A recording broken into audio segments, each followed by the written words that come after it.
want to watch my invitation to do with your pizza. I'm just too happy. This is my full weekend set up. Sewn up. And I'm just happy about that. So what game should I probably play? I want to see. I see that one inside though. The lights are with the light. I change it to something cool, but I don't want to. Oh, I did with the wands on.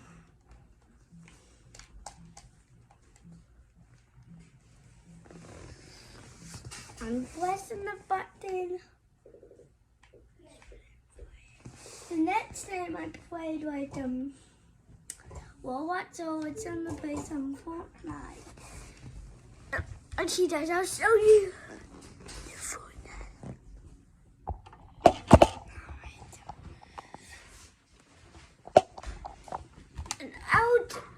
Me holding it with the way the boot or anything.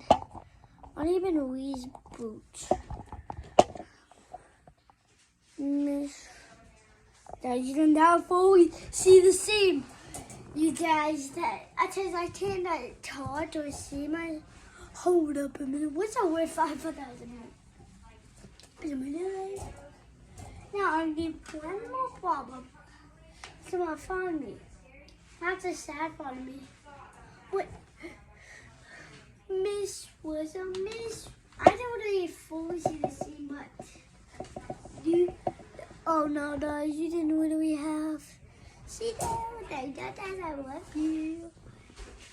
There. Just as it's being this. Miss.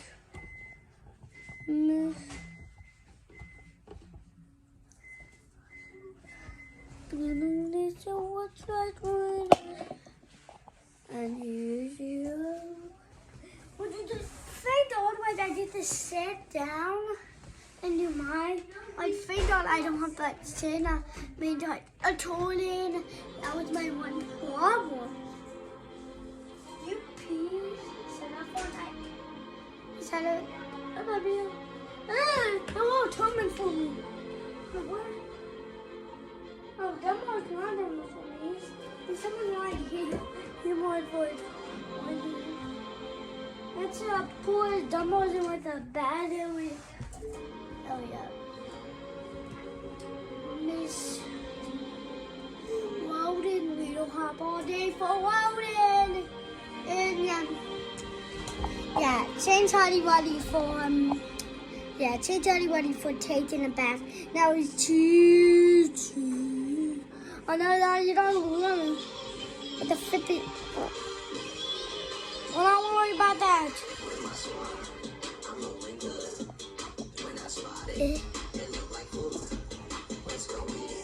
What's so cheap?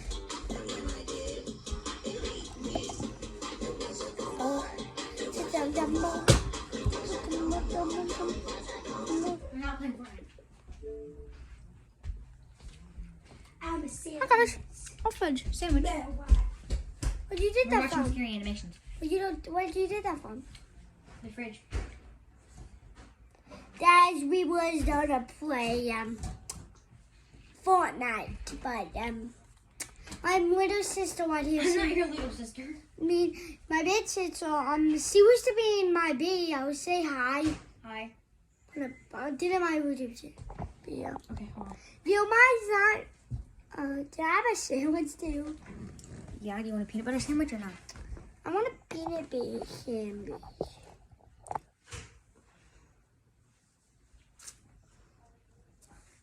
We're gonna watch some scary videos. Yeah, say something to them. Hi. Hi, this is what I'm gonna do. I'm gonna say, hi, what is it? And then I'll just like, if I wanna change the feed. What did it do? Whoa, what did that fall down? Oh, great, now I'm yellow. Now it's blue. What's up? Whoa, don't be doing Serena Masons now. Yeah. When are we? Serena Masons. Did I please have some chicken? No! You always eat all my chicken nuggets. have a sandwich? Peanut butter sandwich? Oh, one more one. Do the one more one. The warmer one? 9 true horror stories, animated complete. How long is it? An hour We haven't heard it. and 22 seconds. Oh, now all beers will be that long. That's real. The beers will be the same minute. One. The cheapy just him. Yeah, what is he Okay, saying? guys.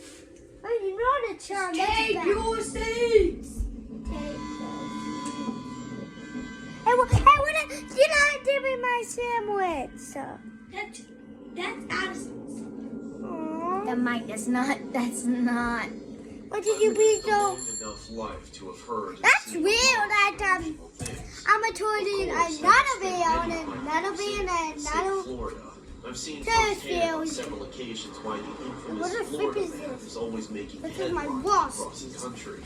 Heck, I could have been one of those But if I'm Florida not saying men back in the it's day. what's But I can tell you something, without a doubt that no matter how steeled you think you've become against the surprises life Oh, throws that's at the you, sad you're never one. invincible. That's. Life always holds the power to shake What? you to your core. No, wait, I mean, what? take me for I example. thought that was in the I spent subway. years That in the military, what? And I've spent my What years is in going the on? streets, What? drifting What? between one You did car what? and But another that's a car. weirdo, guys. But Do no not matter do what that. messed up That's a stuff weird. I have to see go down to Why deal you with. fully I always did? bounce back.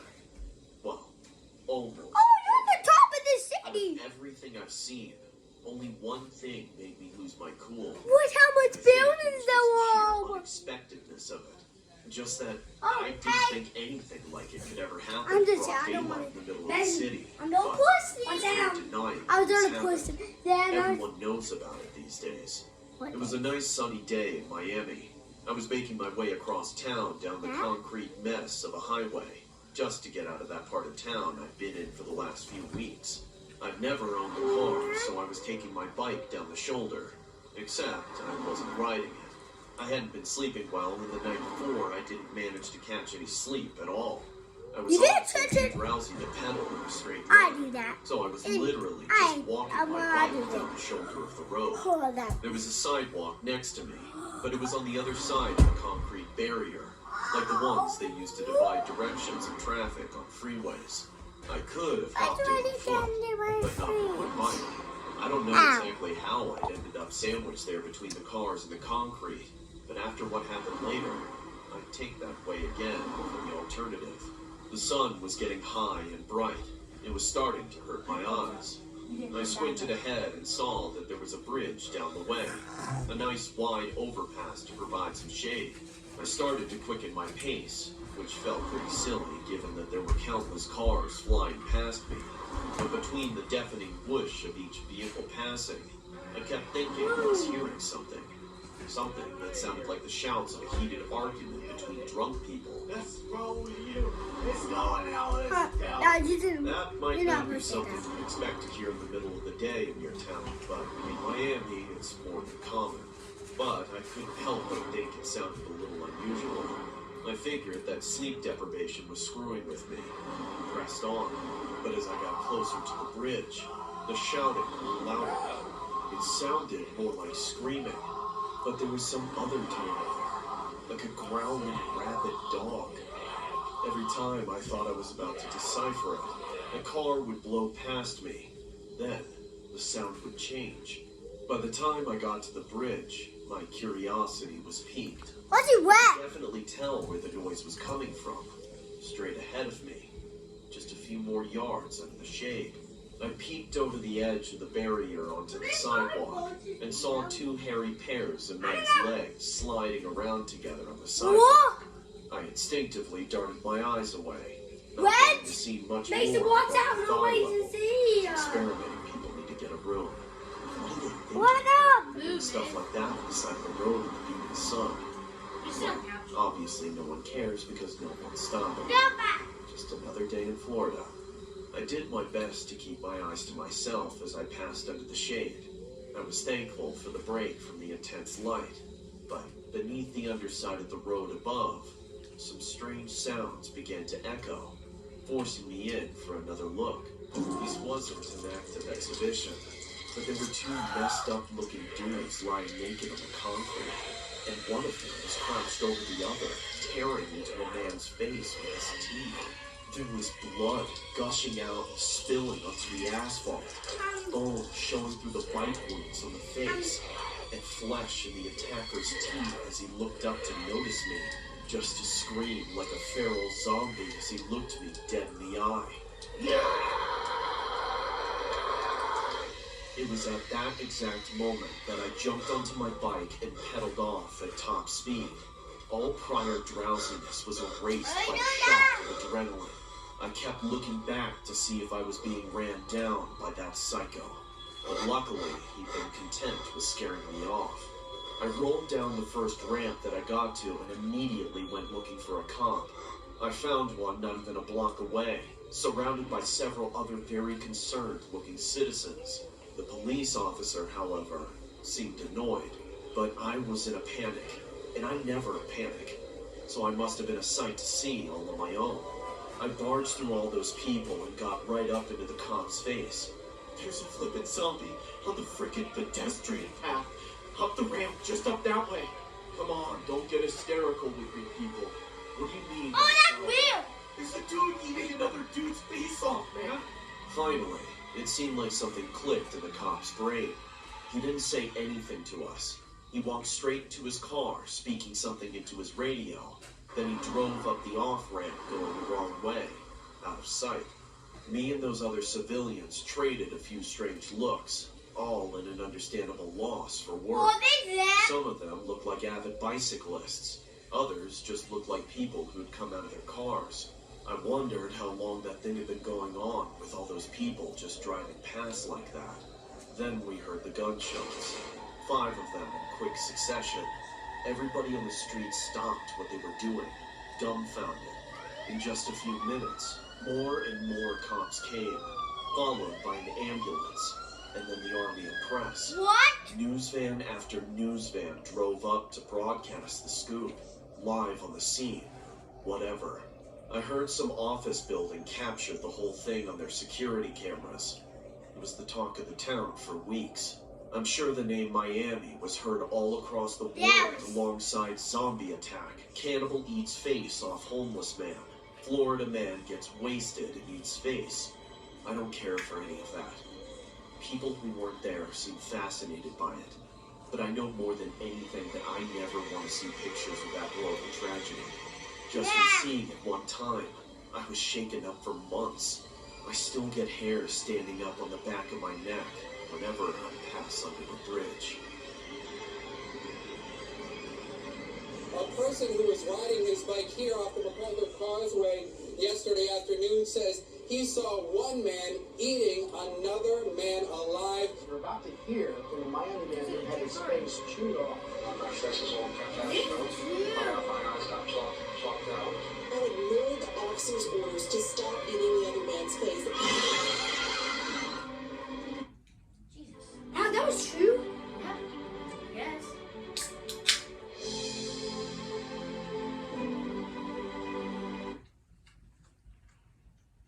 That was Sally. Which one? Two Out Sally. of The first every one was day Sally. that I have ever lived through, even with so many of them being so Yeah, hard, you know this, there but is I'm actually one that really stands sad. out as the worst day of my entire life. I'm going to be It was my mother's Satan. 63rd birthday. Oh, The the morning word started double just like any other. I helped my little girl get dressed and ready for school. It was supposed to be a big day for her. She'd been practicing for her school spelling bee for weeks, and today was the day. The two of us were about to walk out the door when my husband grabbed me on the shoulder and stopped us before the door. You can't let her go to school looking like that. She looks unkempt. What will people think when she's on stage? I was going to just accept that he was right and change our daughter into some different clothes, but my mother, who was living with us at the time, had a bit of a grudge against my husband. And she Oh, couldn't have yeah, it was her birthday. what? Down right here with her eyes. You're talking to.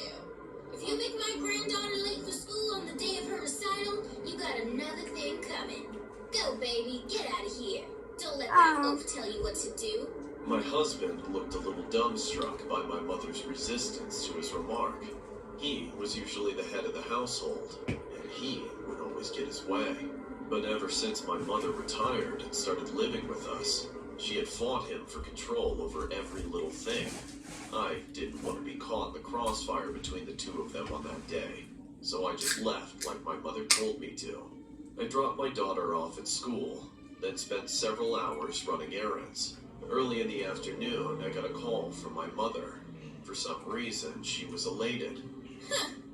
Today sure is a good day, dear. How's about you take your old lady out for some coffee and pastries for her birthday? There wasn't really any way that I could say no. I might have married a controlling man, but I was born to an even more demanding and particular mother. So I put a hold on the grocery shopping I was about to do and met her at her favorite cafe in town, which was, of course, ridiculously overpriced and overrated.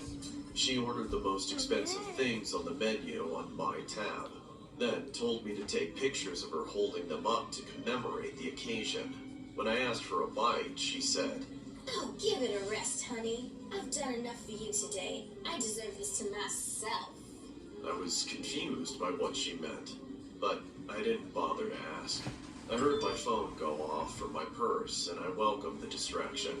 I'd gotten a text from my sister-in-law asking where my mother was.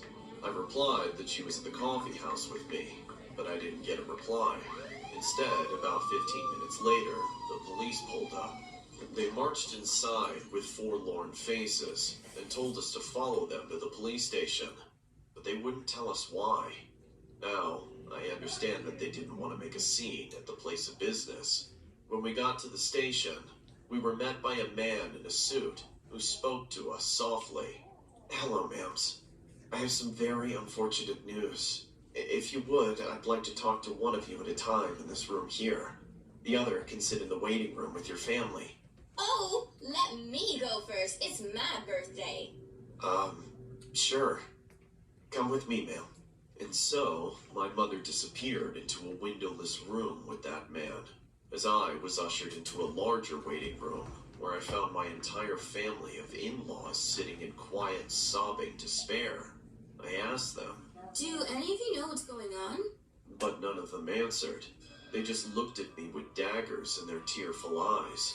Confused, I found a seat away from them, up against the wall that was shared with the room my mother had just been taken into. I was soon to find out that that room was purposed for interrogations and had an extremely thin wall. "Something terrible happened today, ma'am. Your son-in-law has passed away. Huh? What'd you say? Your daughter's husband has been killed."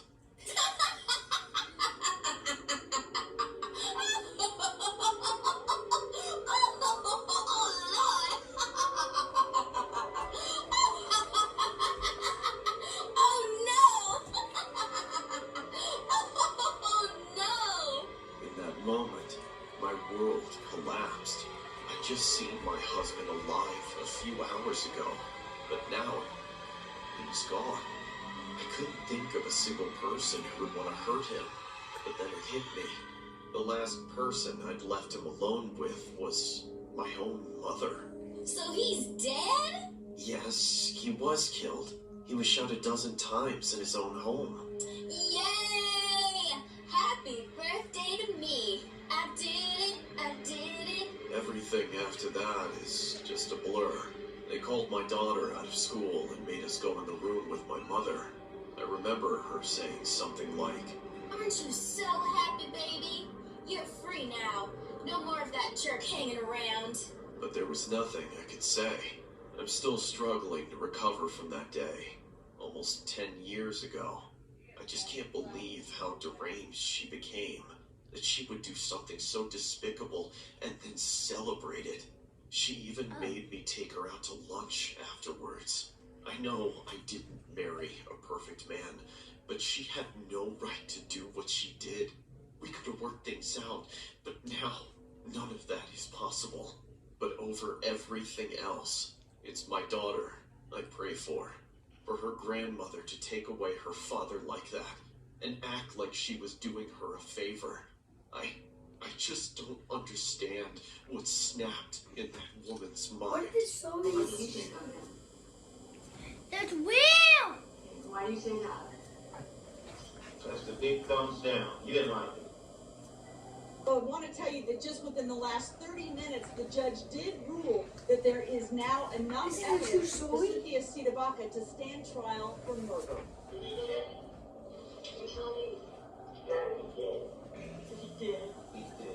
Oh, thank you, thank you, thank you, thank you, thank you. Oh boy, oh boy. Oh, thank you. Did you check to see if you could do it? I didn't care.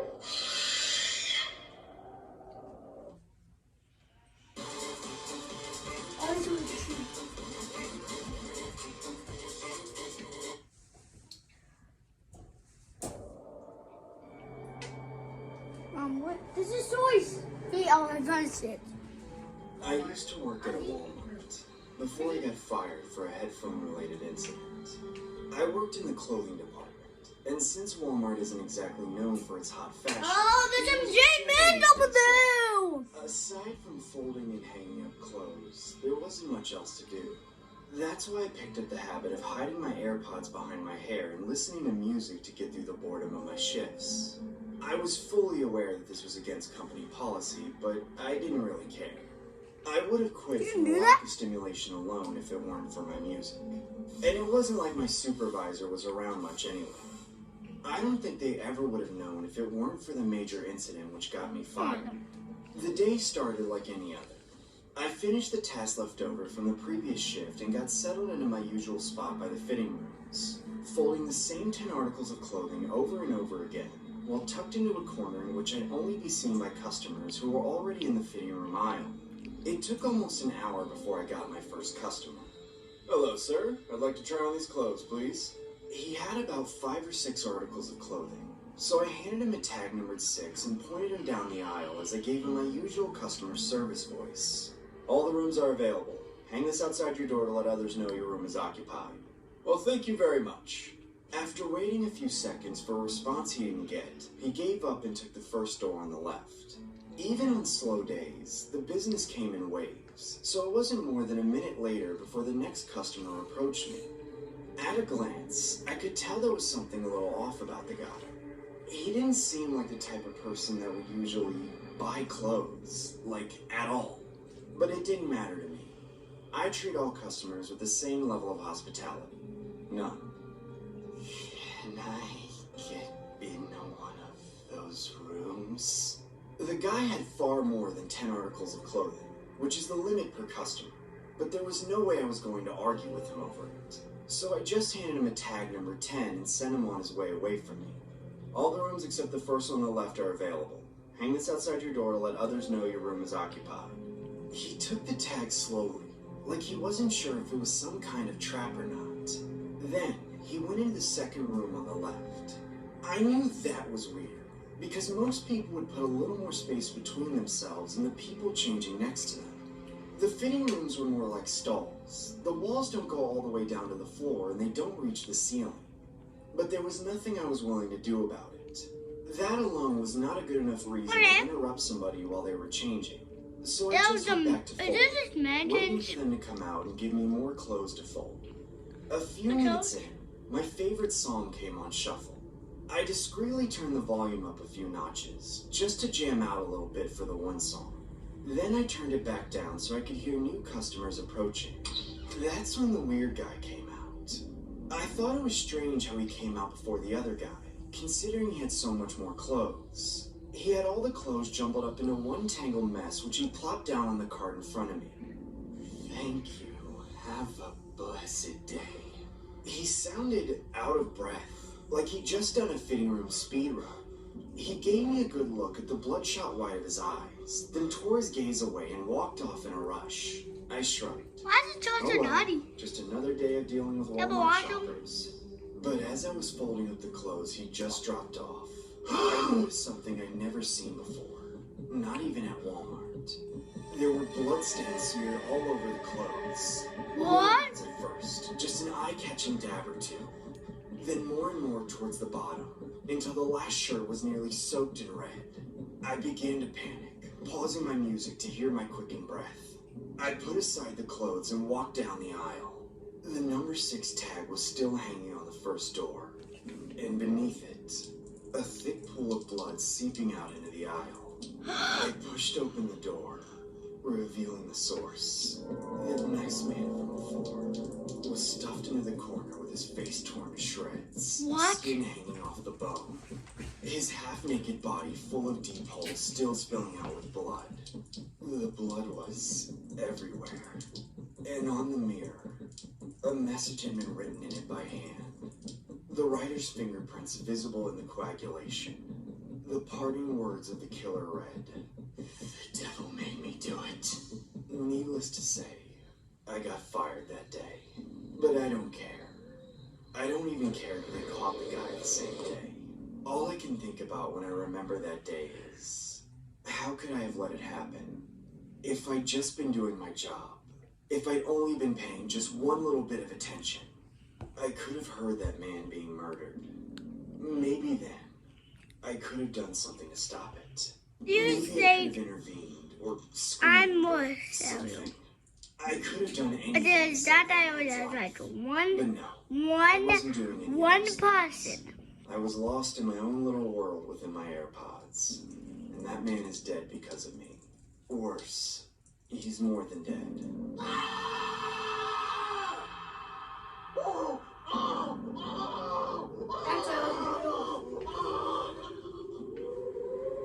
I really shouldn't be talking about this, but I've been keeping the secret from everyone for decades now. And as I've gotten more old and withered over the years, I'm close enough to death that I no longer care if they find me.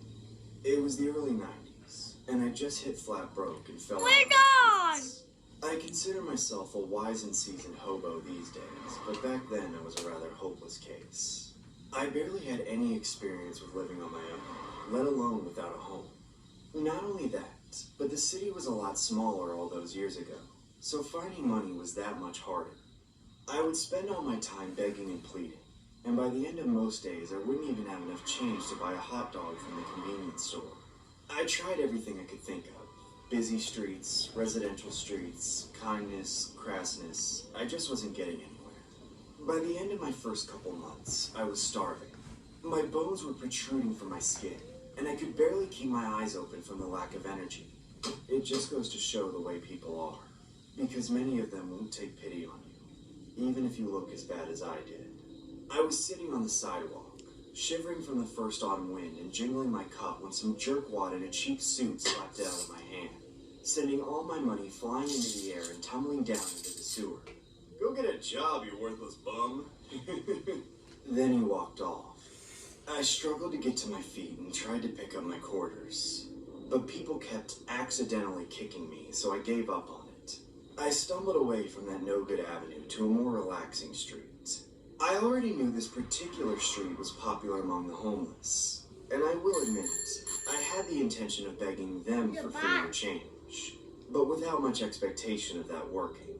So you can understand my surprise when I saw a homeless couple sprawled out on a park bench all fat and happy, smiling and laughing and chatting. So this guy walks up to me and says, "Hey man, have you seen the newest Demon Slayer episode?" And I said, "I can't watch Demon Slayer, I'm homeless." Laughter was something I hadn't experienced in a very long time, and I certainly hadn't looked that well fed since even before I became homeless. I went right up to them and started to ask, "Excuse me, I don't mean to be a bother, but I'm having a really rough I know what this is gonna be I bad. see that you guys are doing well. I know All what's I gonna want be to bad. ask is, how have you been able It's to keep going your to be health? bad. He doesn't Or do the how do you stupid thing. panhandle? Like, what's your Somebody go put approach? on something Get lost, silly buddy. to them. Please, sir, I beg of you. Winter is coming and I haven't eaten in weeks. I won't survive if I don't get something to eat. I don't want anything from you but knowledge. All right, man. Keep it down. I'll tell you how we've been getting fed. But you gotta swear to God that you won't tell anyone about this. Or I guarantee that starvation will be the least of your worries. You got that? Oh, I do. I swear. On the Lord in heaven above, may he bless you and your lady. Thank you. All right, man, listen up. Because I'm only gonna say this once. Walk 2 blocks west to the edge of the woods. On the far side of the street, there's a loose manhole cover. Enter and follow the sewer until you meet the old head. Maynard. He feeds the homeless. Now, get lost. I heeded him and got out of there. My brain was so fried by starvation that when I found the manhole, I didn't even think about the stench of the sewer once. But I did make myself wait until sundown. It seemed obvious with all the secrecy that man had pressed upon me that you weren't supposed to be seen going in. Getting there in the early twilight, I heaved off the manhole cover with what felt like the last of my strength, then stepped down onto the ladder and dragged the cover back, sealing myself in the musky darkness. I carefully made my way down the ladder until my feet plunged into raw sewage. What? I didn't even flinch, let alone recoil. Or I might have noticed what was off about the sewer water. Instead, I reached into my pocket and found a lighter, flicking it on to provide myself some meager guidance in the oppressive stench. There were only two ways to go, forward and backward. But on the wall of the tunnel was some writing, cruelly smeared on in some kind of dripping red ink. Or maybe it was blood. It read, Maynard's Buffet, with an arrow pointing down the tunnel. Seems like I'm in the right place. As I thought aloud, I heard my voice echo many miles through the corridors, stirring a number of creatures that were living within them. All of a sudden, I could hear the scurrying and chirping of rats that I hoped were running away from the sound of my voice and not toward it. But I didn't have the mental fortitude to linger on the grimness of my situation, not with all the ravenous hunger racking my brain. I pressed on, seeing not just more finger-painted signs directing me to the buffet, but also the size of the rats I heard. Monstrous things. But that's beside the point. I must have trudged about half a mile through the muck of the sewer when I knew I had to be getting close, because I could hear the people eating. They sounded like animals, growling, lip-smacking, hoots out of sheer celebration. I never heard such loud chewing, but even in the sewer, the sound of it made my stomach growl. I picked up my pace and tried to get there quicker, but pretty soon I found myself exhausted, forced to go on at a slow, steady pace. Eventually, I saw an intersection in the tunnel, and that's right about when my lighter ran out of juice. I pressed on, the sound of the feet growing louder and louder. But right as I was about to round the corner, I heard a snap, like a bone being broken in half. I stopped. A chill ran down my spine, trying my hardest not to stir the sewer water. That I could now clearly see was a dark turbid red in the light from around the corner. I crept up to the intersection, then peeked my head around the corner. Squatting in the stagnant drainage of a clogged culvert were 6 or 7 shirtless homeless men, all sat around the floating corpse of a man which they were devouring, ripping the skin from the flesh from bone, breaking the bones and sucking out the marrow, cracking the skull and scooping out the brains, chewing that bright crimson with tendon and sinew stuck between their teeth. And I would have recognized that cheap suit. I'd seen that jerk just a few hours ago, right before these crazy cavemen killed him and dragged him down here. I turned and ran. I may have been on the verge of starvation, but I would have rather died than become one of them. 30 years later, and I've long since found out how to make a living on the streets. But I'm still traumatized by what I saw. It's my nightmare in every fitful sleep I managed to catch. But I think I've outlived all the faces I remember from around that time, so I can finally get it off my chest without worrying of becoming the buffet myself. What the hell, man? What do you want? What do you want me for? I'm just a bum. I'm a professional photographer by trade, but I've had a few side hustles They in the past. eat homeless. I'm also sort of a fanatic for the paranormal, which has led me down a number of photographic rabbit holes, but strictly as a hobby. I never get paid for attempting to actually photograph real ghosts. However, some years ago, I did combine those interests into an obscure side hustle that ended up getting me into trouble. Basically, I take pictures of grieving family members, then Photoshop images of their deceased loved ones into the photographs. It was never my favorite gig, not only because it involved the fabrication of the ghost that I was trying to find proof of, but mainly because I always had the nagging thought in the back of my mind that said it was taking advantage of people who were struggling with the loss of their loved ones. But all those people willingly responded to my ad. I never charged them much, just enough to make ends meet, so I continued to do it. Unfortunately, there was one client who forced me to stop. From the very beginning, I was getting strange feelings about their request. But at that point, I was already starting to get the idea into my head that I was really helping these people with their grieving process somehow. She called me around midnight with a strange excitement in her voice.